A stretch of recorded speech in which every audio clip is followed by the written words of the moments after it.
अस्सलाम वालेकुम, मैं मोहम्मद साद आपको quantity surveying and building estimation की एक और वीडियो में वेलकम करता हूँ। लास्ट टाइम हमने जो प्लास्टर है हम उसकी मटेरियल स्टेटमेंट बना रहे थे। हमने एक मुकम्मल प्रोजेक्ट इस ट्रेनिंग में हम कवर करेंगे। ये बिल्डिंग की 3D है मेरे सामने और ये तमाम काम हम एक्सेल और ऑटोकैड में कर रहे हैं। अगर आपको तमाम फाइल ऑटोकैड एक्सेल फाइल या तमाम वीडियोस चाहिए तो आप मुझे व्हाट्सएप कर सकते हैं। इस ऑनलाइन ट्रेनिंग के बाद हम आपको एक सर्टिफिकेट भी इशू करेंगे।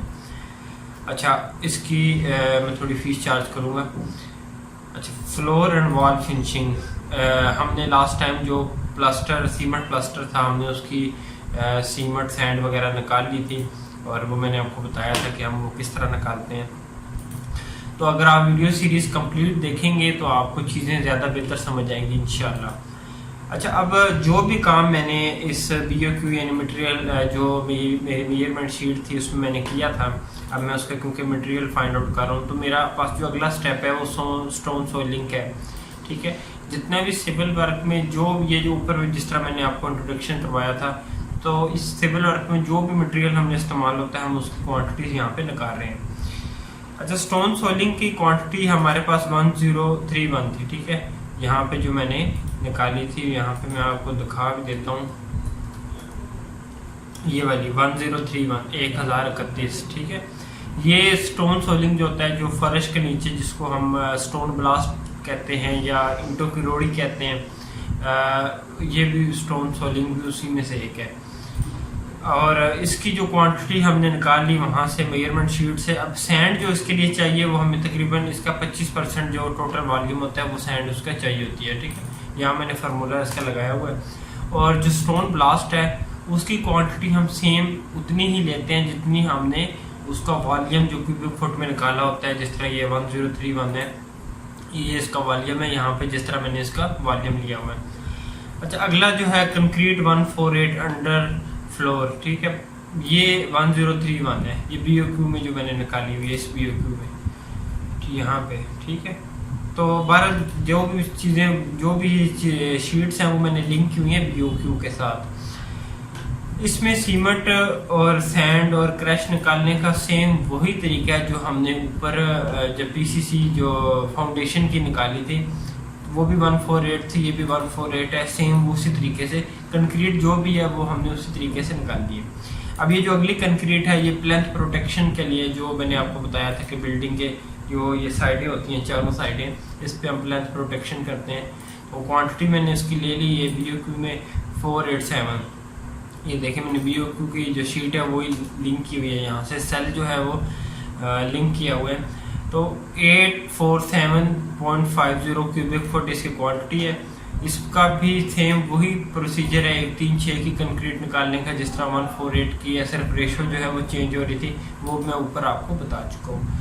अच्छा, अब अगला है कि 1 इंच का जो हमारे पास ट्रेजो फ्लोर है जो मार्बल चिप्स के साथ, वो अब हमने उसमें से सीमेंट वगैरह कैसे लेने हैं। ठीक है, तो उसके लिए मैं अब क्या करता हूँ कि मैंने जो दूसरी शीट है जहाँ से मैंने जितना भी मैं इसका क्वांटिटीज़ हैं वो निकाल रहा हूँ, तो यहाँ पे मेरे पास जो ट्रेजो फ्लोर की जो मैंने शीट बनाई हुई है उसके अंदर हम जाते हैं और यहाँ पे मैं इसको देखता हूँ कि मेरे पास जो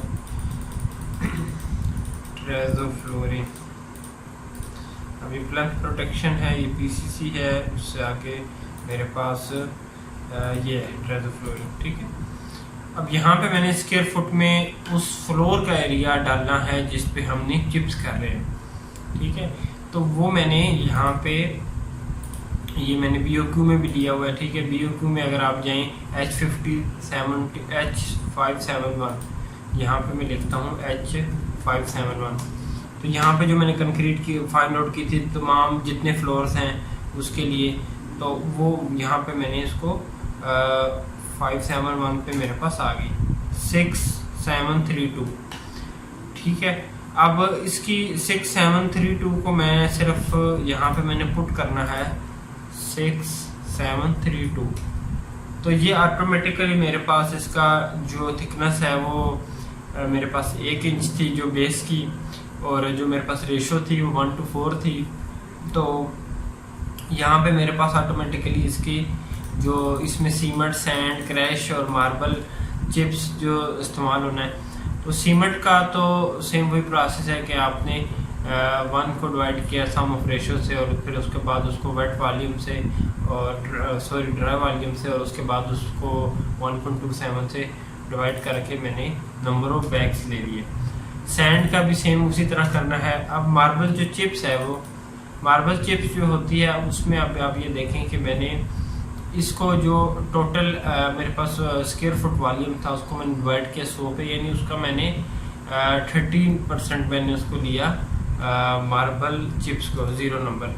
अब उसमें अंदर जो पाउडर इस्तेमाल होना है वो आप देखें, वो भी मैंने इसी तरह लिया जितना मेरे पास जितना वॉल्यूम होता है सीमेंट बैग का, उससे तकरीबन आधा वॉल्यूम होता है मेरे पास इसका सीमेंट ग्रे का जो वाइट बैग है। तो मार्बल पाउडर है वो भी, उसको भी मैंने उसका 0.5% ले लिया। मार्बल पट्टी है वो भी मैंने उसको 56% उसके ले ली। तो ये तमाम चीज़ें जो यहाँ पे मैंने कैलकुलेट कर ली, और मैंने यहाँ पे फिर उसको मटेरियल स्टेटमेंट में इसको यहाँ पे उनकी वैल्यूज जो है वो तमाम पुट कर दी। अच्छा, अब जो सिरामिक टाइल्स हैं बाथ के लिए क्वांटिटी मैंने BOQ से ले ली, ठीक है। अब इसके लिए भी मैंने 307 जो है स्क्वायर फुट है, तो यहाँ पे मैंने इसकी जो शीट बनाई हुई है सिरामिक टाइल की। आप मटेरियल स्टेटमेंट में भी चीज़ों को लिंक कर सकते हैं, सिरामिक टाइल फ्लोरिंग, ठीक है। तो यहाँ पे मैंने सिर्फ उसकी यहाँ पे मैं डालता हूँ कितनी क्वांटिटी थी, 307। तो यहाँ पे मैं लिख देता हूँ 307। तो ऑटोमेटिकली मेरे पास सीमेंट, बैग, सैंड, टाइल जो मुझे चाहिए 307, क्योंकि टाइल तो जितनी स्क्वायर फुट आपने निकाली होती है उतनी ही टाइल आपको चाहिए। फिर टाइल बॉन्ड जो है वो मुझे 10 बैग चाहिए। वाइट सीमेंट मुझे आधा बैग चाहिए, आधे से भी जो 0.05% चाहिए। और पिगमेंट है जो ग्रोटिंग के लिए वो 0.75 kg चाहिए, ठीक है। तो ये मैंने यहाँ से उसको ले लिया, फिर उसको मैंने यहाँ मैनुअल उसमें पुट कर दिया।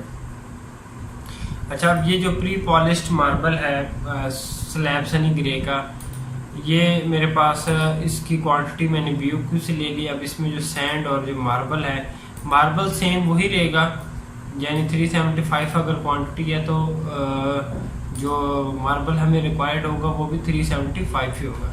सिर्फ इसमें सैंड जो है वो 13 क्यूबिक फुट होगी।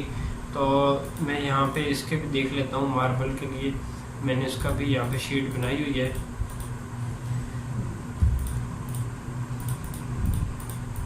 मार्बल सनी ग्रे, ठीक है। ये स्कर्टिंग है और ये मेरे पास स्टेप्स का मार्बल है। तो 307 स्क्वायर फुट यहाँ पे लिखूँगा। तो ये मेरे पास 4.33 बैग्स आ गए, सैंड आ गई, मार्बल आ गई, वाइट सीमेंट आ गया। तो ये तमाम क्वांटिटीज़ मैंने जो, क्योंकि मैंने तमाम जो सेल्स हैं उनको फार्मूला की मदद से आपस में अटैच किया हुआ है, तो फिर वहाँ पे यहाँ पे आके मैंने मैनुअल उसके अंदर पुट कर दिया अपनी मटेरियल स्टेटमेंट के अंदर। तो इस तरह आगे जो भी काम है वो हमने इसमें कर लेने हैं। और कंक्रीट का वगैरह जो भी मैंने इस शीट से, बेशक या तो आप इस शीट्स में से आप क्वांटिटीज़ लेके वहाँ पे मैनुअल पुट कर दें, या आप इसके अंदर भी जो सेल फार्मूला ख़ुद बना के, जिस तरह ये बना हुआ है, आप इसके अंदर भी फार्मूला ख़ुद भी बना के लगा सकते हैं। तो यहाँ पे भी शीट्स आपकी लिंक हो जाएगी। टाइम की कमी की वजह से मैंने ये फार्मूला एडजस्ट नहीं किया, लेकिन मैं ये आपको प्रोसीजर में इंशाल्लाह बता दूंगा। तो एंड में टोटल जितना भी मटेरियल था वो यहाँ पे, यानी सीमेंट था जो, उसमें से 1% मैंने वेस्टेज डाली। जितना भी मटेरियल मैंने यहाँ पे किया, सैंड थी या सीमेंट था, जिस तरह ये सीमेंट बैग थे पूरी बिल्डिंग के लिए 2138 सीमेंट बैग मुझे चाहिए थे, इसमें 1% वेस्टिंग डाल के तो टोटल जो मटेरियल मुझे चाहिए 2160 बैग चाहिए। सैंड मुझे इतनी चाहिए, और मरगल्ला की इतनी चाहिए, क्रैश इतनी चाहिए, स्टोन इतना चाहिए, मार्बल इतना चाहिए, मार्बल पट्टी, जो भी ईच एंड एवरी जो मटेरियल इस्तेमाल हो रहा है वो मैंने यहाँ पे टोटल एंड पे टोटल मटेरियल में हमने उसको ले लिया। तो आई होप कि मटेरियल स्टेटमेंट की यहाँ पे आपको समझ आ जाएगी। तो मैं आगे इंशाल्लाह इसकी जो एब्स्ट्रैक्ट ऑफ कास्ट है यानी AOC वो इंशाल्लाह बनाऊँगा, तो फिर मैं आपको बताऊँगा कि मटेरियल स्टेटमेंट वहाँ पे कहाँ इस्तेमाल होती है। वीडियो देखने के लिए शुक्रिया। अल्लाह हाफिज़।